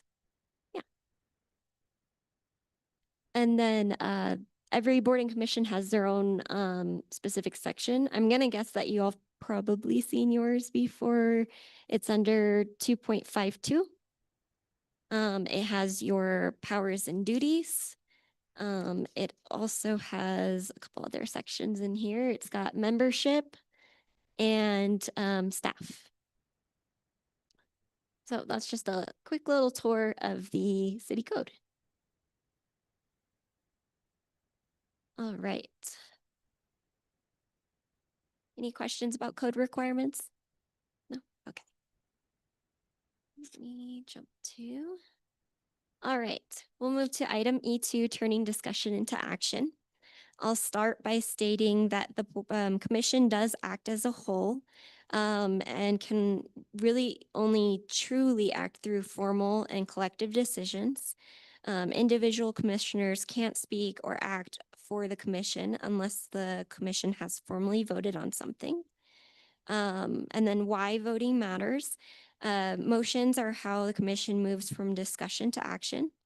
A motion documents the board's official position or decision. It helps staff, council, and public understand what the commission officially decided. Without a motion, there might not be clarity on whether the board supported, rejected, or even considered an action. With that said, I'll also say we currently use summary style minutes. So we do try to capture the important parts of discussion in that. But the sure way to get something in the minutes is through a motion. So when to make a motion, and that's generally described on this slide. It's going to be whenever you make a recommendation to council. That could also include, we're recommending this for all boards and commissions as well. That could include adding potential new members or reappointments to your agenda. So that way, in that process, when giving the recommendation to council, it more affirmatively confirms the commission's recommendation as a whole. It could be anytime you take action such as amending or adopting an SOP, supporting or opposing a position, approving of funds, of use of funds or other resources. So that we hope that provides some guidance on when to take action on some of those matters that may not be as clear. And then as far as how to make a motion, you do want to make sure that motion is complete, actionable, and without ambiguity. I like to think of it as covering your who, what, when, where, and why as applicable. A lot of times some of that might not be applicable, but it's a good list, I think, to cover to make sure that your motion is specific enough. Yeah. All right. And then, of course, there are times when motions aren't needed, or it might be something like you need to gather more information. If you need to take a short break, that does not require a motion for a short break. If you are requesting a future agenda item, that doesn't necessarily need to be motion. That's something that chair and staff can manage outside of motions. And then, of course, there are times where there can be too many, and it would reduce productivity, cause confusion, or just create unnecessary work. So as a rule of thumb, we recommend using motions to clarify, decide, and act.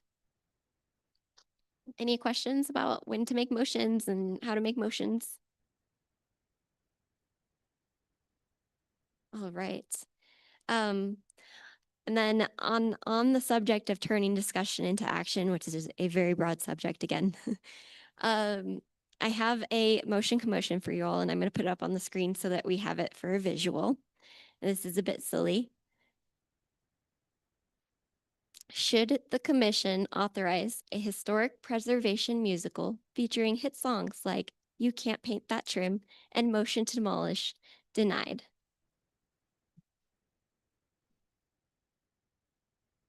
Now I want you to think, based on what we've gone over, this is a scenario to test what we've just covered.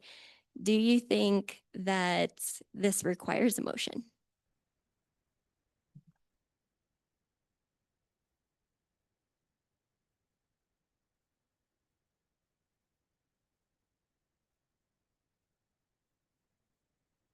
Well, it would require a motion Mhm. for us to vote on it and authorize it. Yeah, yeah. So that's the question. Based on things that we vote on. So if you were to put on a musical as the HPC, do you think it requires a motion? Yeah, since it's coming from the HPC, we would all have to agree on it, right? Yes, that's correct. Yeah. And we can go through the motion commotion if you guys want to practice motions and seconds. I'll leave that up to you. You could even test out any of those motions on the cheat sheet if you would like.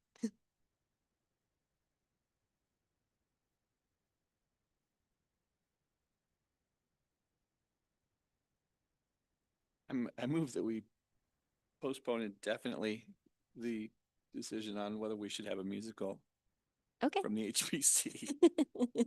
Thank you. Yes, like I said, silly.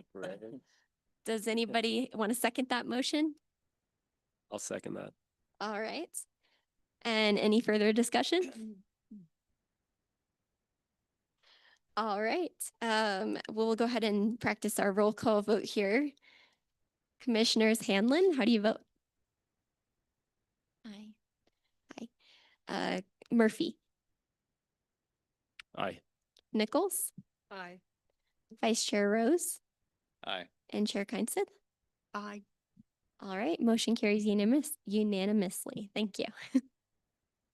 All right, and I've got one more scenario for you. Again, thinking, does this need a motion? Should the board find out if any cities have a parrot that repeats meeting highlights for public outreach?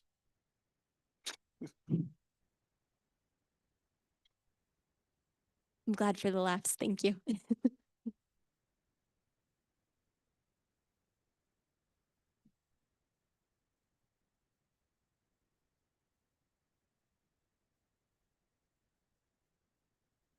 So in this case, we're finding something out. So maybe we're just doing some research to see if any cities have a parrot that repeats meeting highlights. So do you think that that research requires a motion? I don't think it does, but I could be wrong. You're right. This is my example of not needing a motion. It is worded a little bit tricky for this one, so. All right, we'll go ahead and get back to our regular slides here. So before we go too far from that, so Yes. if we want to do some research on that, like if that were something that in discussion we decide we need some research on, Mhm. we just then say, okay, so Matt Murphy will I'll look do into the it. research on parrots in other cities. Yeah, it's essentially like a delegated task for somebody to do research and bring it back to the board. It doesn't need a motion for you to go out and gather information. Okay. Yeah. Good questions. Okay, so we'll go to item D3 or E3, excuse me, do's and don'ts. On the matter of clear discussion, you want to consider being efficient and concise in your communications and always support transparency. And try not to skip any important context. This isn't something we want you to stress too much, but it's a good thing to keep in the back of your mind that when you're speaking during a meeting, it's helpful to have all the context, at least for that meeting. And in some cases, you might refer to past discussions to kind of help people understand what it is you're talking about. And then for so moved, has your commission ever used so moved as a motion? Anybody familiar with that? I don't think we have said No. that. Okay. So moved is a common way of saying you agree with and support a specific proposal or motion. But it is also like sometimes you might see that used as a motion. I know city council does on certain matters. So we recommend saving that for routine matters like approving the agenda or the minutes. It can be used as a sort of efficiency tool, so long as it's clear for the record. If you hear somebody use a so moved motion and you're not sure what they're talking about or what they're moving on, you can ask for a point of clarification, or it's called point of information under Robert's rules. And what that is a question asked by a member to better understand the topic being discussed. It's directed to the chair, and there's no vote required for a point of clarification, but the chair decides if it's answered right away or later. So essentially just asking, can you please explain? I don't understand what we're motioning on here, or you can even use it if you don't understand what the subject matter is too. So moved, we do recommend avoiding using that for anything complex or requiring clear wording. Of course, you wouldn't want to use that on your applications, but it is something that you might hear from time to time at other meetings or could use for those routine matters. Does anybody have any questions about that? No? Okay. All right. And then we also have some do's and don'ts for approving minutes. We do recommend ensuring that your minutes are clear and detailed enough to be understood by anyone, and reviewing them before the meetings, even if you weren't present for the meeting that the minutes are written for. If you come across clerical errors like typos, misspellings, or obviously incorrect dates, you can reach out to staff directly to have that corrected. It does not require a motion when it's a clerical error. But if you have a correction regarding the context, tone, or substantive content, then you should save that discussion for the meeting and amend the minutes during the public meeting. Lastly, you're not required to attend the meeting to approve the minutes. So what that looks like is if you were absent for the last meeting in October, for example, and you're presented with October's minutes today, then you, as long as you reviewed those minutes, then you are able to go ahead and participate in approving those minutes. Under Robert's rules, that is allowed. Now, some people are not comfortable with doing that, so you can recuse yourself if you want. I know some of our city council is not comfortable with doing that. But essentially, the approval of minutes is a confirmation by the body that the written record accurately reflects what occurred. It's a collective judgment, not an individual firsthand recollection. So in that case, we would actually abstain, not recuse ourselves from that, right? Oh, good point. Yes, I think that would be a more appropriate verbiage. Shouldn't have to leave the room. Yes. Yeah, you do not have to leave the room for that. All right. Any questions on this slide? Oh, okay. All right, on to item E4, Toolkit for Success. These first two have more to do with staff and chair developing the agenda, but I wanted you to know what they are. A consent calendar is a bundle of items that is voted on without discussion as a package. It allows a board to differentiate between routine matters that do not need discussion and more complex issues on the agenda.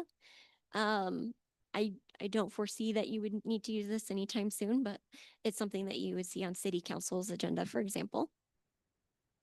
Board correspondence is a section that we're recommending for all boards and commissions. And by the way, I know I'm far in the presentation now, but when I say board, I do also mean commission and committee in the broader terms. So for you, it would be commission correspondence on your agenda, should you choose to add it. It is an opportunity for members to raise issues or ideas for future meetings. So it's meant for quick mentions only and not detailed discussion. You'll see that council has council correspondence at the end of their agendas for this opportunity for them as well. Any questions about that? Okay, awesome. And then I believe we notified you that we are signed you up for the Civic Clerk Board Portal. It is a tool available to you should you want to use it, and it's good tool for preparing for meetings. So I'm going to do a brief overview of that. If you ever have any issues with getting logged in or need help seeing how this works, you can reach out to the clerk's office. All right. So this is what the board portal looks like generally. Mine is a little bit more messy because it has everybody on it, but to show you what it should look like for HPC, it will just be everything HPC on here. And then you'll also be able to access minutes in the bottom tab.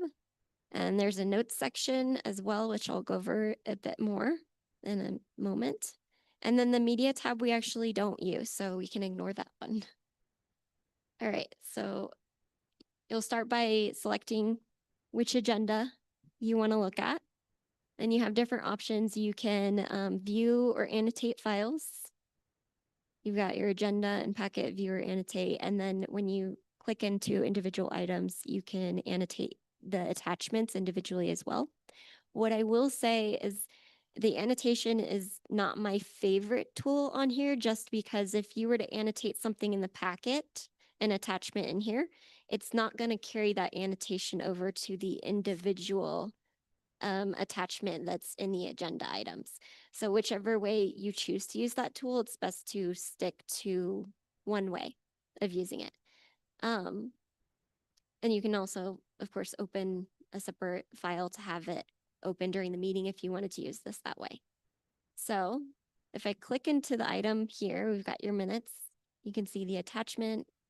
Again, that's where you can see view and annotate. But the tool that we're recommending, and we did include a board portal cheat sheet in your packet, is the notes tool. So you can go into any item, maybe in preparation for the meeting, you're in here reviewing everything. And you want to say, I want to remember to make a point here about something. And you can type it in. It saves automatically. You can go to the next item here. And that's public comment, so we don't need that one. And notice of council action, maybe we say ask about ... And again, saved automatically. So if we go over from here to notes, every meeting that you make note on is going to show up in this notes tab. And if I click on HPC 10.1 that I just noted on, it'll open this side tab and show me my notes so that I can remember what I wanted to mention during the meeting. And if I needed to go to that specific item, I can actually click on it and it will take me over there. So again, just a tool for you should you want to use it. Does anybody have any questions about this? How do we log into that? I'm trying to remember. Most boards and commission members that I have been signing up for this portal have already been in our system because it's part of a wider platform called Civic Plus. So you might be signed up for Civic Plus alerts with the city or something. C-Click Fix is part of it too. And it's all under the same credentials, username and password. But what I can do, if you know your passwords to that, I will be sending out a link as follow-up with this meeting. But if you don't know your password for that, then I can reset your password. You just reach out to me and it will take me a couple minutes. So. I would just make a note that these notes are probably subject to open meetings law, to disclosure under open meetings law. So I would just, make sure that whatever you're making note of here is pertinent to the agenda item and not inappropriate or wild or crazy. Thank you, Katie. Yeah. Yeah. Yeah, the other part I forgot to mention is because it's in a login, it is secure to your login credentials. Nobody else can see it. Um, I'm I'm not sure if there might be exceptions to this, Katie, but would this also potentially be considered like work product in some cases? I think it would be open to disclosure because I think it would fall under notes and documents. Unless there's like a draft of something that's going back and forth and that might be subject to work product. But I think in this case, notes about an agenda item that you're looking to approve, would probably be open to disclosure. Okay, thank you. Yeah, so then maybe just add notes in here for things that you plan to share during the meeting anyway. And like she said, keep it appropriate. All right. Almost done here. Okay, we have item F1, ethical expectations. As an advisory board member, which you guys are quasi judicial, so even more than that, you are steward of public trust. Of course, you want to act in the public's best interest, be fair and respectful, maintain transparency, which we've already talked about a lot, and avoid using your position for personal gain. And then item F2, recusals. I think we may have touched on conflict of interest a bit previously, and I think you all are probably pretty familiar with the concept. Of course, any time that you feel you can't be impartial, or in some cases, if it might be that you feel the public can't believe you would be impartial, you might want to consider recusing yourself.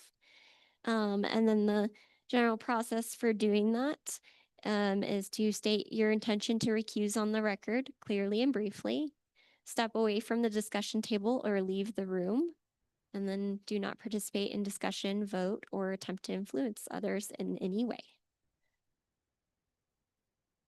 All right. We'll jump to our last item here, which is section C, adjourn. They asked, how do you usually adjourn? Do you usually do a motion and vote, or just adjourn by chair? Just adjourn. Okay, Do a motion. perfect. Yeah, so our only recommendation for that is that however you adjourn, you do it consistently. Adjourning by chair is totally acceptable. And that's all we have on adjourning. Do any commissioners have any questions about what we've gone over tonight? No? No, thanks. Of course, thank you. Your presentation is adjourned. Thank you. Thank you.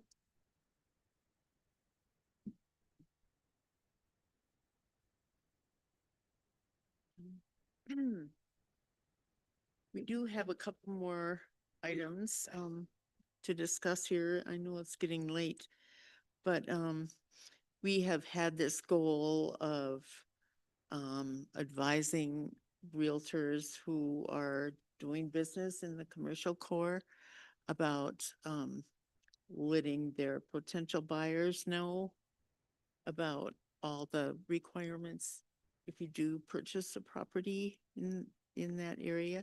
And we're just wondering how, if you, Matt and Aaron, have any ideas about how to approach this. Do you have in-person meetings, or?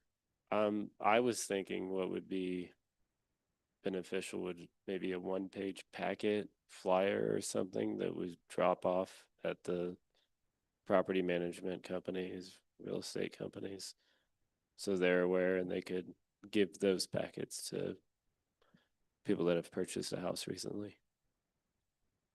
Do you think that would be, Yeah, I mean, I that think would that would be sufficient. their Because attention? I mean, what we're trying to do is just make people aware, right? and that would do that. I don't know if we need to have a seminar or something. I don't know if we have that much to talk about, honestly. I think just the main goal is just getting people that have moved into the city, make sure they're aware. And then, you know, the realtors and the property management companies that are making changes to their property, that they're aware and that the clients who own the houses are aware. And yeah, I think that would be sufficient, but I'm open to suggestions. Laura, can you clarify, did you say just the commercial core? Or, Yes. okay, Well, I think in any historic district. Yeah. In Manitou Springs, Mhm. yes. mhm. Do you Can- think that? Can the packet, I mean, I think that's good.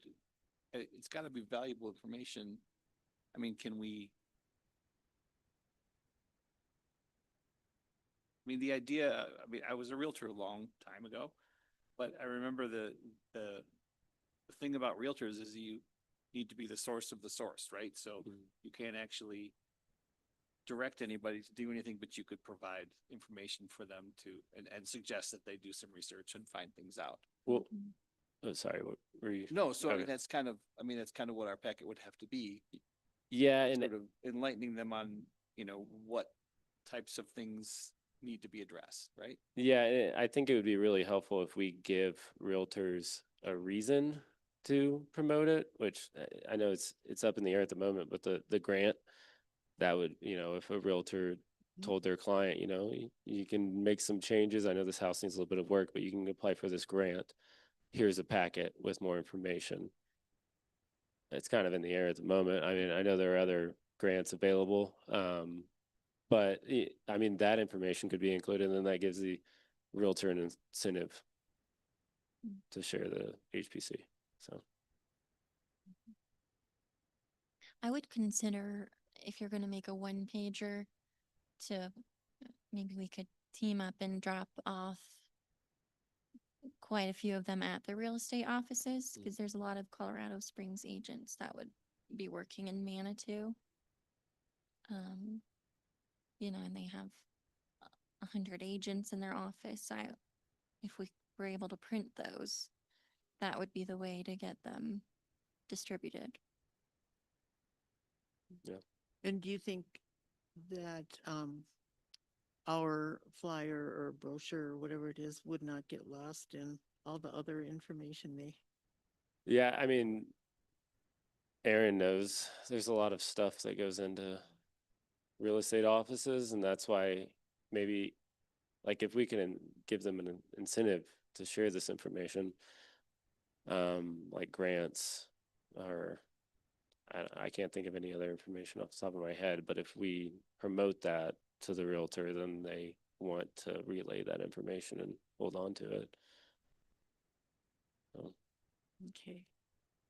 Is that something that you and Aaron could put together? Yeah. Sure. Or how should we, some kind of a draft for discussion? it maybe? may already be done with the social media one pager, some of it, not all of it. Oh, that would be something to post on social media? Is that what you're Yeah, I saying? think that's on the Yeah. agenda for next, but we could use a lot of the same material, but print it out and Mhm.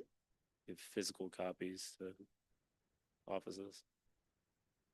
Right.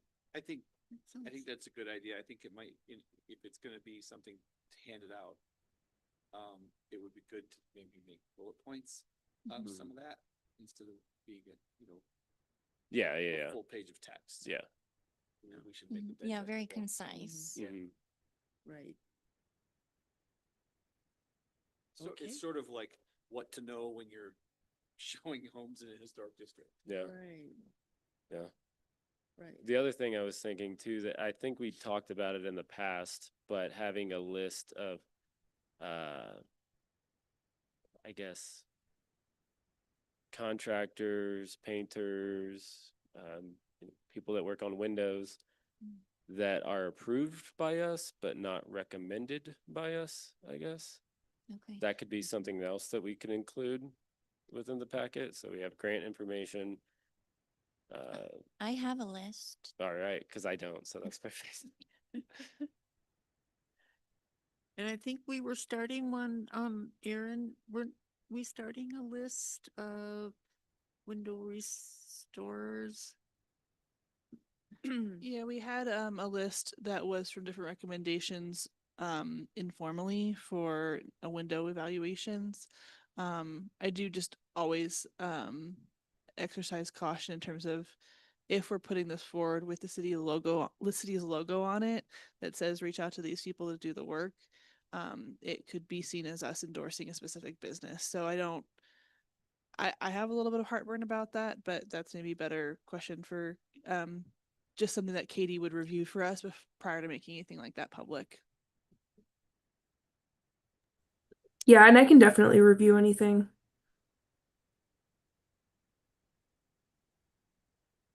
She there? Yeah, she just said. Okay. I have a question for Katie. So if we were to provide a list, does it take some liability out if we have at least 3, say, window contractors that we're recommending and not just one?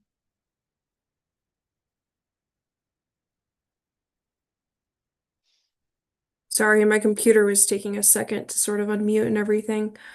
I think it does take out some liability to provide multiple and just being really clear, just inserting some kind of asterisk language in there. You know, this isn't an endorsement of any specific contractor over another. These are just examples of contractors that, you know, we've seen other applicants use successfully. Something to that effect, I think. Thank you. Yeah, that makes sense.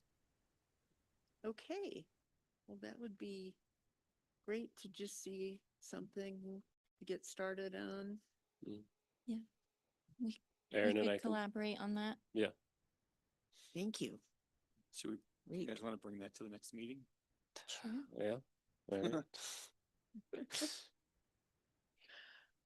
right. Okay, and any updates? Has the city been in contact with you about social Yeah. media? I had to miss that call, so it was Matt and I were gonna be on the call, but Matt was able to attend. Yeah. Yep. I sent an email that has the one pager on it. Matt caught an error in it where I put the wrong time for our monthly meetings. I fixed it, but it's in the agenda, but it's not the new version. So ignore the bottom where it says we meet at 6 p.m. It's supposed to be 5:30. So, Okay. but yeah, I don't know what the plan was. Were we going to show it and then vote on that? There was some alternative text I included too.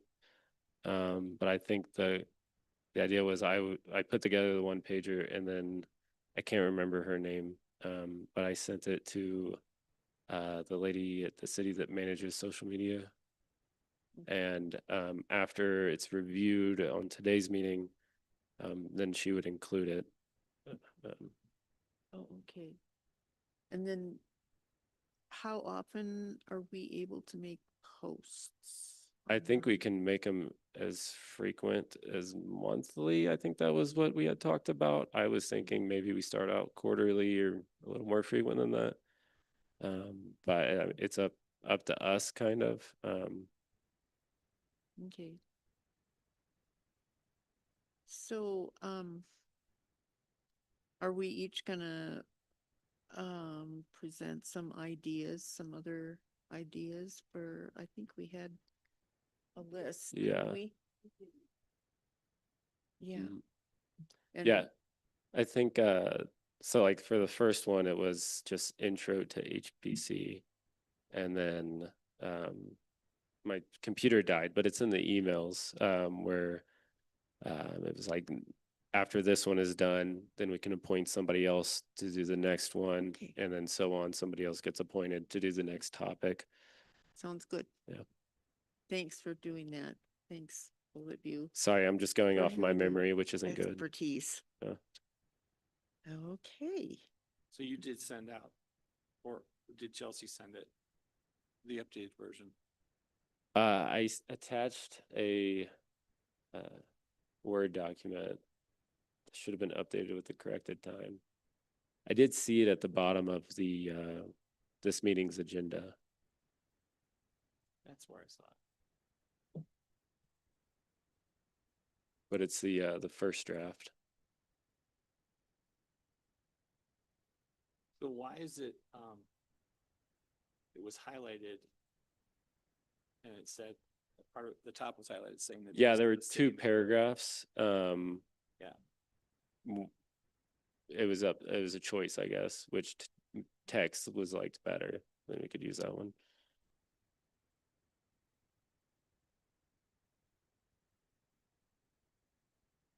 Is it not? So we need, so in order to move forward with this, we have to decide what it's gonna say. Right? Yeah, I guess. Could it be put on the big screen?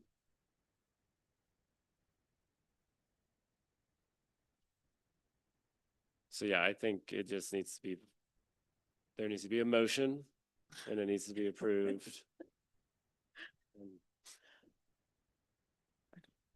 Okay. So did you have anything else to say, Matt Rose? That's what it is. No, I just didn't have time today to make any comments on that. Okay.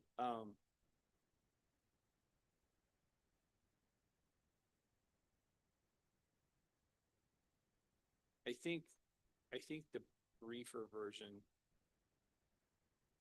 the second version of the intro is maybe a little bit more reader friendly. Yeah, that was the original one. Yeah, with the bullet. Can we make sure we're talking into our mics? Otherwise, we're not. Oh, yeah, I'm getting any of sorry. this. Sort of Thank you. wandering around. No, I think the top, so there's two versions. They're both in the same of the intro paragraph. Right? Yes. And yeah. so after the second part of that, where it starts out, where it says the HPC is a citizen-led advisory board, I think that's a little more reader friendly than the top one. And I would vote for that. Recommend that as a way to get it to start this one pager. So the highlighted paragraph is two different. Yeah, Yeah. you can't Mm. see it, but to the right, there's comments, and I guess after it says historic structures, that's a second paragraph. So alternative paragraph to the one above it. It says the Manitou Mm. Springs Historic Preservation Commission, the HPC, is a citizen-led advisory board committed to protecting the city's rich architectural and cultural heritage.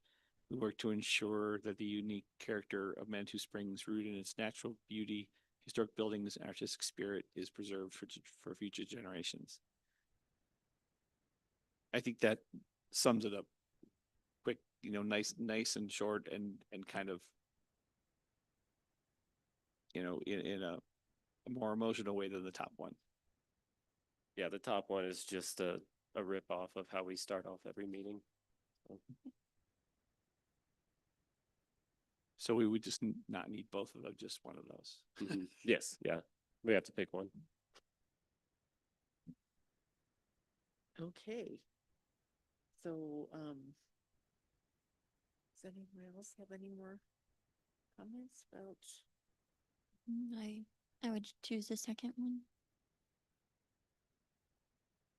Yeah, so it's at the bottom where it says 6 PM. So that needs to be corrected. Yeah, I think this is the first Word document that I had sent out.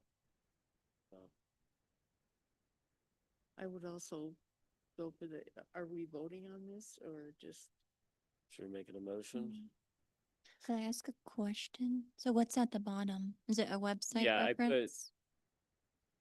No, the bottom it says 6 PM. It should say 5:30 PM. I sent a second draft that says 5:30. We might want to not have information that could be dated, like where it says current vacancies. Because that could change. Okay. Although How many vacancies do we have? I can't remember. one, We have one. you have it right. Okay. Well, no, we already Right. have alternate members. will We have, Soon be on a full roster. Oh, really? yeah. Okay. Well, I don't know when this is planning on being released. Right, that's kind of why I was Yeah. saying maybe we shouldn't have things like that in Yeah. it, because it may not go out I until could after we fill say- the vacancy. Check the website for any vacancies Yeah. instead.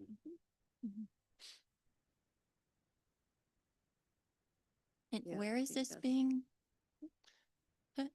It's under get involved. The second bullet. Under the second bullet of get involved. And it's gonna be On Facebook or something? it's the Oh. city is posting. Yeah. So when we develop these things, or suggestions, then we send it to, I forget who I can't remember her name. that is, but to the city, and then, Social media. yeah, and then the city handles posting. Yeah, and it's gonna Through be, their- So through they'll the city- design it, The city, everything yeah. with that information. But they have these, Fred was talking about it on the last meeting. There's these email blasts that are gonna be sent out to people. That's gonna be one. Facebook, Instagram. And I the don't know what city else there is. director, right? Yeah, I think on the city's directory website. Or the city news. Sorry. The city news email, I think I received it last week. Yeah, I don't know. I'm not much of a reader, but it was kind of like drinking from a fire hose. So Oh, I gave up on reading the whole thing. yeah, that's, I Yeah. mean, I think this one was kind of intended to be kind of that, kind of Yeah. a lot, and then maybe our future things. I don't think will we're be gonna need a more whole page in the succinct. future. Yeah. Yeah. Like, I mean, what are, I mean, one of the topics is gonna be like winter maintenance or something. I can't imagine. I can't write a whole page. Stuff I probably could, but nobody wants to read that. So.